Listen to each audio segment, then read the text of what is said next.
പിന്നെ say result വന്നു.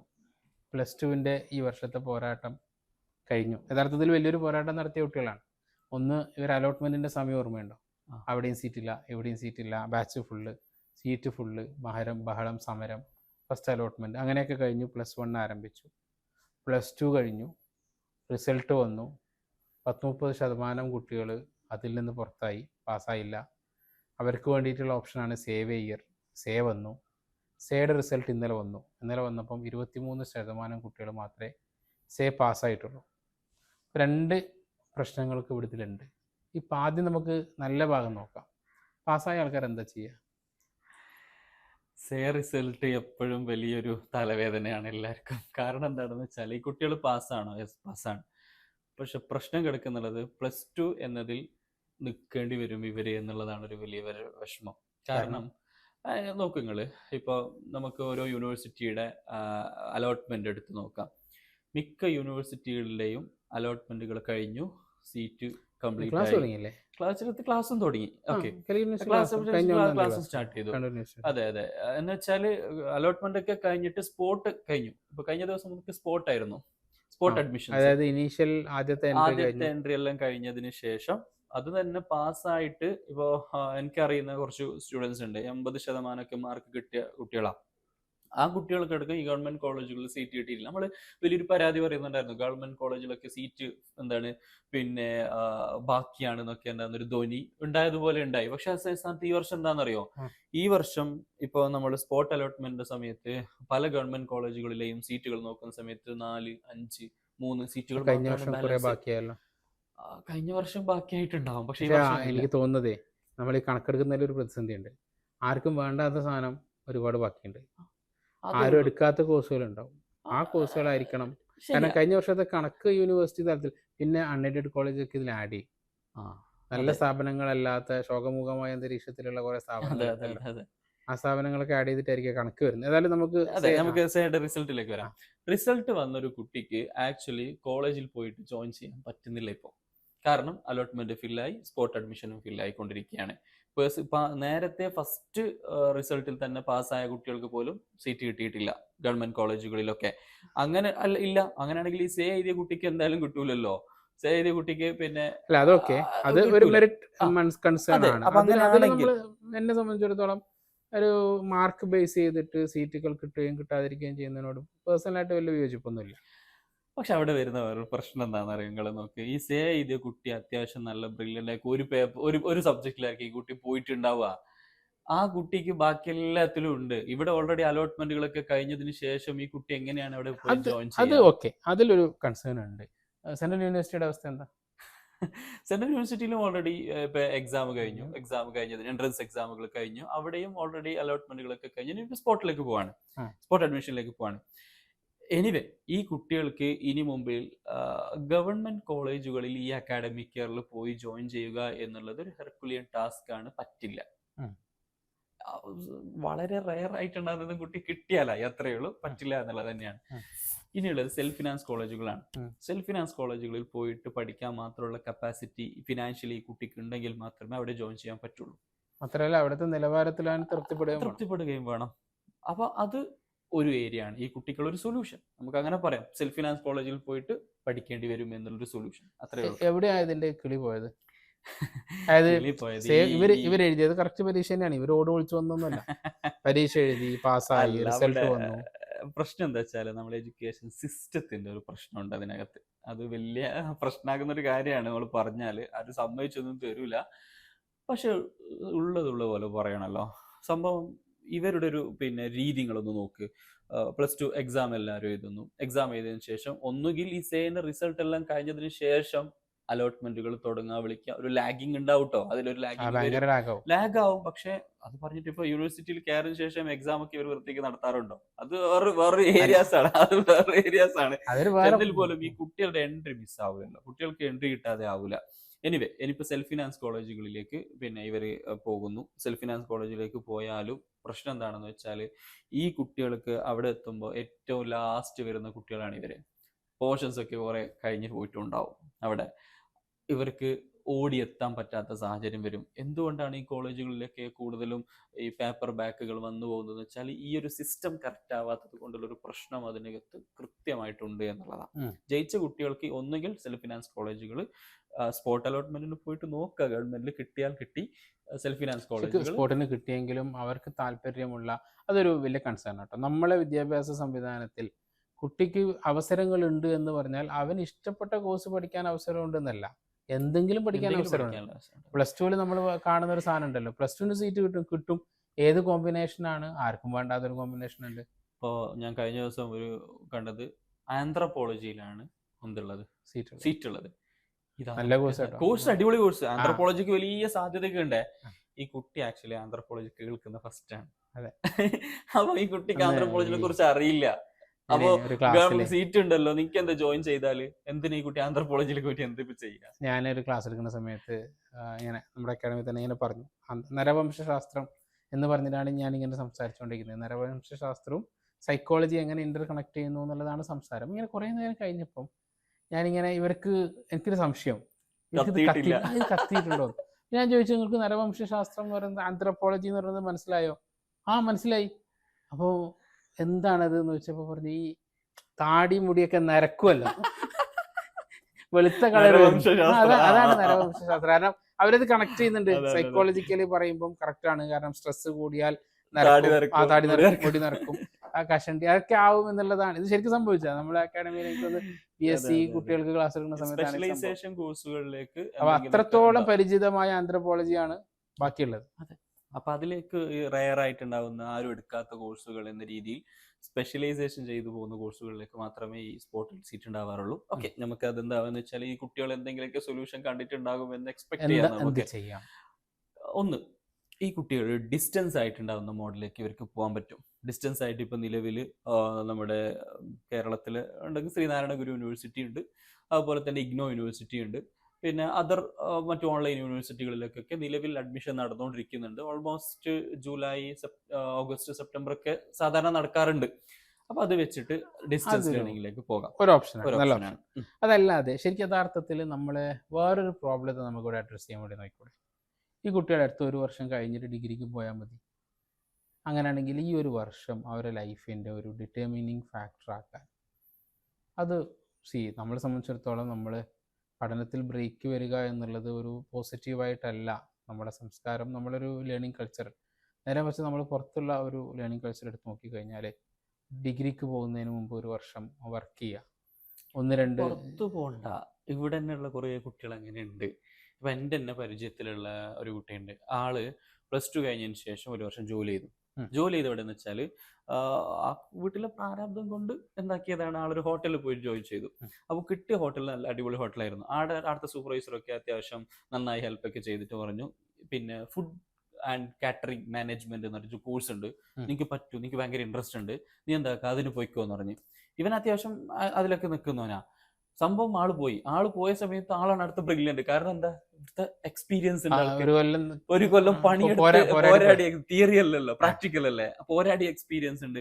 അത് കഴിഞ്ഞതിന് ശേഷം ആൾ എന്ത് ചെയ്യുന്ന വെച്ചാൽ PG കഴിഞ്ഞിട്ട് ആള് അത്യാവശ്യം ബെസ്റ്റ് ഇൻഡസ്ട്രി പിന്നെ കോളേജിലേക്ക് പോകാം എന്നൊരു താല്പര്യമാകുമ്പോൾ ആള് ഡിസിഷൻ എടുക്കാണ്, വേണ്ട ഇനി പ്രാക്ടിക്കലായിട്ട് വർക്കിന് ഇറങ്ങാണ്. അപ്പൊ അവിടുന്ന് കുറെ ലേണിംഗ് കിട്ടും, പുതിയ കുറെ ലേണിംഗ് കിട്ടും. അതിനുശേഷം ഞാൻ PG-ലേക്ക് പോകാം. എനിക്ക് തോന്നുന്നു വേറെ തന്നെ ടോപ്പിക്കിൽ സംസാരിക്കണം എന്നൊരു സാധനമാണ് കേട്ടോ. അത് ഈ കോഴ്സിന്റെ ഇടയിലേക്ക് കിട്ടിയ കുട്ടികളോട് ഈ വർഷം ഡിഗ്രി അഡ്മിഷൻ ശ്രമിച്ച കുട്ടികളോട് പറയാനുള്ള ഏറ്റവും വലിയ മെസ്സേജ് എന്ന് തോന്നുന്നത്, പണിക്കൂ. അവിടെ പഴയ സാധനം ഉണ്ടല്ലേ, ഈ പണിക്കൂ എന്ന് പറയണം. പണിക്കൂ, ഓക്കെ, മാർക്കറ്റിലേക്ക് എന്തെങ്കിലുമൊക്കെ പണിക്ക് പോയാൽ കുറച്ചും കൂടി ആള് എന്തെങ്കിലുമൊക്കെ പണിക്കല്ല, ആ പ്രയോഗത്തിനോട് ഒരു അസ്വസ്ഥത അല്ല, എന്തെങ്കിലും കിട്ടുന്ന. ഇപ്പൊ എനിക്ക് ഇപ്പൊ വേറെന്താ പണി കിട്ടുക? ഒന്ന് ആലോചിച്ച് നോക്ക്. ഒന്നെങ്കിൽ ഷോപ്പിൽ പോകണം, അല്ലെങ്കിൽ പിന്നെ ഷോപ്പിൽ വർക്കിന് പോകണം, അതല്ലെങ്കിൽ ഇവന് ഏതെങ്കിലും ഹോട്ടൽ റെസ്റ്റോറന്റിൽ പോകണം, പിന്നെ ഇങ്ങനെ ഏതെങ്കിലും പണിക്കാണ് പോകേണ്ടതേ. സ്ട്രെസ് അത്യാവശ്യം കിട്ടുന്ന പണിക്ക് പോകണം. അതൊക്കെ അങ്ങനെയുള്ള ഒരു ജോലിക്ക് പോയാൽ ഒരു വർഷം കൊണ്ടുണ്ടാവുന്ന ഒരു എക്സ്പോഷർ ഉണ്ട്. ആ എക്സ്പോഷർ ശരിക്ക് ഏത് കോളേജിൽ കിട്ടുന്ന ഒരു ഡിഗ്രിയെക്കാളും അതൊരു വലിയ കോഴ്സ്. നിങ്ങൾ അവിടെ പറഞ്ഞു വെക്കുന്ന ഒരു സാധനം ഉണ്ട്, എന്നാലും അടുത്ത വർഷം ചങ്ങായിക്ക് ഡിഗ്രിക്ക് ഗവൺമെന്റ് സീറ്റ് കിട്ടുന്ന കിട്ടുമല്ലോ, അത് കിട്ടാത്ത സാധ്യത വളരെ കുറവാണ്. സെയിൽ പാസ്സായാലേ. അയാളൊരു അധികൃതനായിട്ട് നിങ്ങൾ എന്തിനാണ് കാണുന്നത്? അധികൃതനല്ല ഞാൻ പറയുന്നുള്ളത്. അയാൾ അല്ല, നിങ്ങൾ ഈ പറയുന്നത് ഇപ്പൊ ഡിസ്റ്റൻസ്, റെഗുലർ, ഓൺലൈൻ, ഇതിനെല്ലാത്തിനും ഈക്വൽ വാല്യൂ അല്ലേ? അയാൾ പണിക്ക് പോയിക്കോട്ടെ, ഇപ്പോഴത്തെ ഡിസ്റ്റൻസ് രജിസ്റ്റർ ചെയ്ത് പോയാൽ പോരെ, എന്ത് പ്രശ്നം? ആ അല്ല, അയാൾക്ക് റെഗുലറായി പഠിക്കണം, അയാൾ റെഗുലറായി പഠിച്ചോട്ടെ. Okay okay fine. അല്ല അയാള് അയാളുടെ ചോയ്സ് ആണ്, അതിലേക്ക് വിടാം നമുക്ക് റെഗുലർ ആയിട്ട്. അല്ല, അതിലൊന്നുണ്ട്. നമ്മൾ കാണുന്ന കേസിൽ പൊതുവെ ആളുകൾ അങ്ങനെ തിരിച്ച് കോളേജിലേക്ക് പോകുന്ന കേസസ് കുറവായിരിക്കും. ആളുകളെ സംബന്ധിച്ചിടത്തോളം ആക്ച്വലി അവിടെ നിന്നൊന്നും പഠിക്കുന്നില്ല എന്നൊരു ബോധ്യം വരുന്നൊരു കൊല്ലം കൂടി ആവാൻ നല്ല സാധ്യത. അതിൽ പഠിക്കുന്നില്ല അതിന് വേറെ അല്ലേ, കോളേജിൽ നിന്നൊന്നും പഠിക്കുന്നില്ല, പഠിക്കുന്ന അല്ല, പൈസ കിട്ടുന്നുണ്ട് എന്ന് തോന്നി തുടങ്ങിയാലേ, ഈ ഫിനാൻസ് മാനേജ് ചെയ്ത ഒരാൾ തോന്നി തുടങ്ങിയാല്, പിന്നെ എഡ്യൂക്കേഷൻ സ്ട്രക്ചർ ആൾ പുറത്ത് കിടക്കുന്നതായിട്ട് നല്ല എക്സ്പീരിയൻസ് കുറേ ഉണ്ട്. ഇപ്പൊ ഉദാഹരണത്തിന് അടുത്ത വർഷം പഠിക്കാം, പിന്നെ പഠിക്കാം എന്ന് പറഞ്ഞിട്ട് പണിക്ക് പോകും. പണി ഇട്ടിട്ട് ആൾക്ക് ഏകദേശം ഒരു മാസം പൈസ കിട്ടി തുടങ്ങും. പിന്നെ അവന്റെ ലെവല് മാറുകയാണ്. EMI ഫോൺ വാങ്ങും, കുറിക്ക് കൂടും, വേറെ എന്തെങ്കിലുമൊക്കെ ലോൺ എടുക്കും. ഇനി അതിലെ ട്രിപ്പ് ഉണ്ട്, പൈസ ഉണ്ടല്ലോ, ഫ്രണ്ട്സ് ഉണ്ടാവും, ട്രിപ്പ് പോകും. പിന്നെ അടുത്ത വർഷം പഠിക്കുന്നില്ല വയ്ക്കുമ്പോൾ വേണ്ട, ഞാനിപ്പോ ചെയ്യുന്നില്ല, പഠിക്കുന്ന പോയിക്കോളാം എന്നൊരു ആറ്റിറ്റ്യൂഡിലേക്ക് ഓൾമോസ്റ്റ് കുട്ടികൾ എത്താറുണ്ട്. അതുകൊണ്ടാണ് ഞാൻ പറഞ്ഞ വേഗം ഡിസ്റ്റൻസിലേക്ക് രജിസ്റ്റർ ചെയ്തോ, ഇനി അടുത്തെല്ലാം പോകുമ്പോൾ പോയിക്കോട്ടെ, ഇതിപ്പുറത്തൂടെ ഉണ്ടാവുമല്ലോ. ഡിസ്റ്റൻസ്, ഓൺലൈൻ, അങ്ങനെ ഉണ്ടാകുന്ന സൊല്യൂഷൻസിലേക്ക് പോകാൻ പറ്റും. ഒരു ഭാഗമാണ് അഡ്രസ് ചെയ്തത് പാസ്സായവർ. ഇനി അവിടെ പാസ്സായില്ലെങ്കിൽ എഴുതിയിട്ടും പാസ്സാവാത്ത 23% പാസ്. എഴുതിയിട്ടും പാസ്സാവാത്ത കുട്ടികളെ ആക്ച്വലി കമ്പാർട്ട്മെന്റൽ സ്റ്റുഡൻസ് എന്നാണ് അവർ പറയാം. കമ്പാർട്ട്മെന്റൽ സ്റ്റുഡൻസ് അവരുടെ സൊല്യൂഷൻ എന്ന് പറയുന്നുള്ളത്, ഒന്ന് അടുത്ത വർഷം പരീക്ഷ ചെയ്ത സ്കൂളിൽ പോയിട്ട് ജൂനിയേഴ്സിന്റെ കൂടെ. മിക്ക കുട്ടികളും നിൽക്കാത്തൊരു കാര്യമാണ് അത്. അയ്യോ, ഞങ്ങൾ സീനിയർ ആയിട്ട് പൂണ്ട് വിളയാടി വന്നവരാണ് അവർ ആ കോളേജ് സ്കൂളില്. പക്ഷെ അവരെന്താക്കൂല, പോവില്ല. അപ്പോ അവിടെ എന്ത് വേണമെന്ന് വെച്ചാൽ, ഒന്നാമത്തെ ഒരു കാര്യം വരുന്നുള്ളത്, പിന്നെ പോവുകയാണ് ബെറ്റർ. ഓക്കെ, അവിടെ പോയിട്ട് പിന്നെ എത്ര സബ്ജക്റ്റ്, ഏത് സബ്ജക്റ്റ് ആണോ പോയത് ആ സബ്ജക്റ്റിന്റെ +1 +2 ഏത് വേണമെങ്കിലും എഴുതാം. ഡബിൾ പാസ് ഉണ്ടായാൽ മതിയല്ലോ, ഏത് സബ്ജക്റ്റ് വേണമെങ്കിലും എഴുതാം. പക്ഷെ ഫീസ് അടക്കുമ്പോൾ 2 ഫീസ് അടക്കണം. +2ന്റെയും +1ന്റെയും ഫീസ് അടക്കണം. അതൊരു മിക്കവാറും സെപ്റ്റംബർ, ഒക്ടോബർ, നവംബർ, ഡിസംബർ ഇതിലേതെങ്കിലും ഒരു മാസത്തിൽ അതിന്റെ നോട്ടിഫിക്കേഷൻ വരും. സ്കൂളിൽ പോവാ, പ്രിൻസിപ്പലിനെ കണ്ടാൽ അവർ രജിസ്റ്റർ ചെയ്യും, ജൂനിയേഴ്സിന്റെ കൂടെ പരീക്ഷ എഴുതാം. ഓർത്ത് വെക്കും വേണം. പണിക്ക് പോയിട്ടുണ്ട് ആള് പറഞ്ഞിട്ടുണ്ടാവും, ഞാൻ +2 പോയിട്ടുണ്ട് എന്ന് ബോധ്യം എനിക്ക് വേണം. ഒന്ന്. രണ്ടാമത്തെ ഒരു സൊല്യൂഷൻ എന്ന് പറയുന്നത്, അതൊരു എളുപ്പമുള്ള സൊല്യൂഷനാണ്. പാസ്സായ സബ്ജക്റ്റ് ഒക്കെ ക്രെഡിറ്റ് ചെയ്തിട്ട് NIOS എന്ന് പറയുന്ന national institute of open schooling എന്ന് പറയുന്ന ഒരു സംവിധാനമുണ്ട്. ഈ സംവിധാനം വഴി ഇവൻ പാസ്സായ സബ്ജക്റ്റുകളൊക്കെ ക്രെഡിറ്റ് ചെയ്യാം. ഇന്നത്തെ ഫെയിലായിട്ടുണ്ടാവുന്ന പേപ്പേഴ്സ് ഉണ്ടല്ലോ, പോയ പേപ്പർ, ഫെയിൽ എന്ന് പറയാറില്ല, ഇപ്പൊ പോയ പേപ്പർ, ഈ പോയ പേപ്പേഴ്സ് എന്ത് ചെയ്യാം, 5 പേപ്പറിൽ 2 എണ്ണം കിട്ടിയില്ല, അതെ 3 എണ്ണം പോയി. അപ്പോ ആ പേപ്പർ എന്താക്കാം, ക്രെഡിറ്റ് ചെയ്തിട്ട്, ഇപ്പൊ ഉദാഹരണത്തിന് ഹ്യൂമാനിറ്റീസിൽ ഒരാൾ പഠിക്കുന്നുണ്ടെങ്കിൽ എല്ലാ സബ്ജക്റ്റും കിട്ടി, ഹിസ്റ്ററി കിട്ടിയില്ല. അപ്പൊ ഹിസ്റ്ററി ആൾക്ക് കിട്ടിയിട്ടില്ലെങ്കിൽ ബാക്കി സബ്ജക്റ്റ് ക്രെഡിറ്റ് ചെയ്തിട്ട് ഹിസ്റ്ററി പിന്നെ എന്താക്കാന്ന് വെച്ചാൽ മാത്രം പരീക്ഷ എഴുതിയിട്ട് ആൾക്ക് പാസ്സാകാൻ പറ്റും. NIOS എന്ന് പറയുന്ന സംവിധാനം നന്നായി ഉപയോഗപ്പെടുത്താം. ഓൾ ഇന്ത്യ ലെവലിൽ അത്യാവശ്യം ബെസ്റ്റ്, കേരളത്തിൽ അത് ഈക്വലൻസി ഒക്കെയുള്ള സംവിധാനമാണ്. ആൾക്കാർക്ക് അങ്ങനെ കൂടുതൽ അറിയില്ല എങ്കിൽ പോലും അത് ബെസ്റ്റ് സൊല്യൂഷൻ ആണ് എന്നുള്ളതാണ് ഇവർക്കുള്ള ഒരു സൊല്യൂഷൻ. അവിടെ ഒരു ചോദ്യം കൂടി ഉണ്ട്. അതായത് ഈ കുട്ടികൾ എന്തുകൊണ്ട് ആ പരീക്ഷ തോറ്റു എന്നുള്ളതിൻ്റെ ഒരു ചോദ്യം, ആ കുട്ടി ആ പരീക്ഷ എഴുതേണ്ടവനല്ല എന്നുള്ളതും കൂടിയുണ്ട്. അവൻ എന്തിനാ +2 സയൻസ് പോയത്? ഒന്ന് സീറ്റ് കിട്ടിയതുകൊണ്ട്. കേരളത്തിലെ ഇവന് സയൻസ് ആണ് ഇവന്റെ ഫസ്റ്റ് പ്രയോറിറ്റി എന്ന് തീരുമാനിച്ചത് അക്ഷയയിലെ ചേച്ചിയാണ്. ഇവനല്ല, ഇവന്റെ വീട്ടുകാരല്ല, ടീച്ചേഴ്സ് അല്ല. അങ്ങനല്ല, ചേച്ചി തീരുമാനിച്ചു. ഒരു സ്കൂൾ സെലക്ട് ചെയ്യും, അവിടെ എന്തൊക്കെ കോഴ്സ് ഉണ്ട്. അല്ല, ഇവന് പോയി ഇരുന്ന് ഒരു സ്കൂൾ സെലക്ട് ചെയ്യും, എന്തൊക്കെ കോഴ്സ് ഉണ്ട്, കൊമേഴ്സ്, ഹ്യൂമാനിറ്റീസ്, സയൻസ്. അടുത്ത സ്കൂൾ എടുക്കും, അവിടെ നല്ല ഉണ്ട്, കൊമേഴ്സ്, ഹ്യൂമാനിറ്റീസ്, സയൻസ്, ഇതെല്ലാം ഉള്ളതൊക്കെ കൊടുക്കും. അതെ, അപ്പൊ അതിൽ ഏതാണോ അത് കിട്ടും. ഏതോ ഒന്ന് കിട്ടി, പഠിച്ചു, പാസ്സായില്ല, ഇനിയിപ്പോ അതൊന്നും പഠിക്കണ്ട. അവിടെ NIOS സഹായിക്കാൻ പറ്റും. അക്കൗണ്ടൻസി എഴുതണ്ട, എനിക്ക് മതിയായി, അല്ലെങ്കിൽ എനിക്ക് മാത്സ് എഴുതണ്ട, ഫിസിക്സ് ഏതും ഒന്നാവട്ടെ, എനിക്ക് അങ്ങനെ പ്രത്യേകിച്ച് ഒന്നിനോട് വിരോധം, ഒന്നിനോട് ഇഷ്ടമുള്ള ഒന്നല്ല, ഏതും കാട്ടെ, എനിക്കത് എഴുതണ്ട എന്ന് തീരുമാനിച്ചാൽ നിങ്ങൾ ആദ്യം പറഞ്ഞ ഓപ്ഷനിൽ എന്തില്ല, അത് എഴുതിയാലേ പറ്റും. ഏതാണോ തോറ്റത് അത് തന്നെ എഴുതണം. തോറ്റത് തന്നെ കേട്ടോ, കിട്ടാത്തത് മിസ്സായതും നല്ല തോറ്റ തന്നെയാണ്, പൊരുതി തോറ്റതാ. ഓക്കെ, അത് കഴിഞ്ഞ് അത് തന്നെ എഴുതണം. NIOS വരുമ്പോൾ NIOS വരുമ്പോൾ എന്താണ് വെച്ചാൽ ഇപ്പോൾ എക്സാമ്പിൾ നമുക്കൊരു ഒരു സ്റ്റുഡൻറ്റ് കൊമേഴ്സിലാണ് തോറ്റത്. അവൻ്റെ തോറ്റത് കൊമേഴ്സിൽ തോറ്റു. ആ തോറ്റത് എന്താണെന്ന് വെച്ചാൽ ഇപ്പോൾ അക്കൗണ്ടൻസിയും ബിസിനസ് സ്റ്റഡീസും ആൾ പോയി, അല്ലെങ്കിൽ എക്കണോമിക്സ് ആണ് തോറ്റു. പക്ഷെ ആളെ സംബന്ധിച്ചിടത്തോളം ഇനി താങ്ങൂല, പറ്റൂല. അങ്ങനെയാണെങ്കിൽ കേരളത്തിലെ സംവിധാന പ്രകാരം കോമ്പിനേഷൻ മാച്ച് ആക്കിയാൽ മതി +2 ഈക്വലൻസി കിട്ടാൻ. കോമ്പിനേഷൻ മാച്ച് ആക്കുക എന്ന് വെച്ചാൽ ഉദാഹരണത്തിന് കൊമേഴ്സിൽ മലയാളം, ഇംഗ്ലീഷ്, പൊളിറ്റിക്കൽ സയൻസ്, ഇത് കോമ്പിനേഷനുള്ള ഒരു പേപ്പേഴ്സ് ആണ്. പിന്നെ ഉള്ളത് അക്കൗണ്ടൻസി, ബിസിനസ് സ്റ്റഡീസ്, എക്കണോമിക്സ്. ഹ്യൂമാനിറ്റീസിലും ഇതേപോലെ ഉണ്ടാവും. ഹ്യൂമാനിറ്റീസിൽ മലയാളം, ഇംഗ്ലീഷ്, പൊളിറ്റിക്കൽ സയൻസ്, കൂട്ടത്തിൽ ചിലപ്പോൾ ഹിസ്റ്ററി, ജിയോഗ്രഫി, എക്കണോമിക്സ് ഇങ്ങനെ ഉണ്ടാവും. അപ്പൊ ഇതില് നമുക്ക് എന്ത് ചെയ്യാന്ന് വെച്ചാൽ ഇപ്പൊ അക്കൗണ്ടൻസി പോയൊരു ചങ്ങാതിക്ക് ഈ നടക്കൂല എന്നാണ് എങ്കിൽ ഈ 3 സബ്ജക്റ്റ് ഉണ്ടല്ലോ, അക്കൗണ്ടൻസിയും എക്കണോമിക്സും നമ്മൾ ഒഴിവാക്കി, അല്ലെങ്കിൽ ബിസിനസ് സ്റ്റഡീസ് നമ്മൾ ഒഴിവാക്കി. എന്നിട്ട് ഇവന് ഈ ക്രെഡിറ്റ് ചെയ്യേണ്ടുന്ന സബ്ജക്ട് ഏതൊക്കെയാന്ന് വെച്ചാൽ Malayalam, English, then politics credit ഒരു സെറ്റ് എടുക്കുക. എന്നിട്ട് ഹ്യൂമാനിറ്റീസിന്റെ സബ്ജക്റ്റിലേക്ക് വരാം. ഉദാഹരണത്തിന് ഹിസ്റ്ററിയും സോഷ്യോളജി, ഈ 2 ആഡ് ചെയ്യാം. ഇനി 3 വേണമെന്ന് വെച്ചാൽ 3 എടുക്കാം. 2 ആഡ് ചെയ്താൽ ഈക്വലൻസി ആയി. ദെൻ 2 സബ്ജക്ട് ക്രെഡിറ്റ് ചെയ്യും. ആ ക്രെഡിറ്റ് ചെയ്തിട്ട് ഇവൻ പാസ്സാവലോട് കൂടിയിട്ട് ഇവൻ +2 കഴിഞ്ഞു, ഹ്യൂമാനിറ്റീസ് ആയി.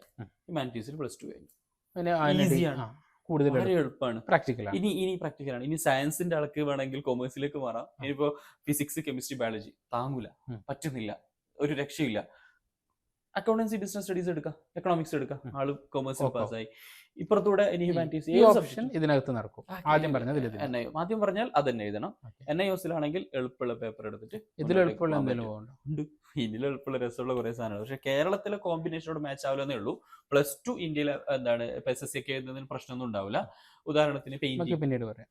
ഓക്കെ, നമുക്ക് ആ ഒരു ഏരിയ NIOS വിശാലമായ ഒരു കടലാണ്, അതിനെക്കുറിച്ച് നമുക്ക് പിന്നീട് സംസാരിക്കാം. Thank you so much.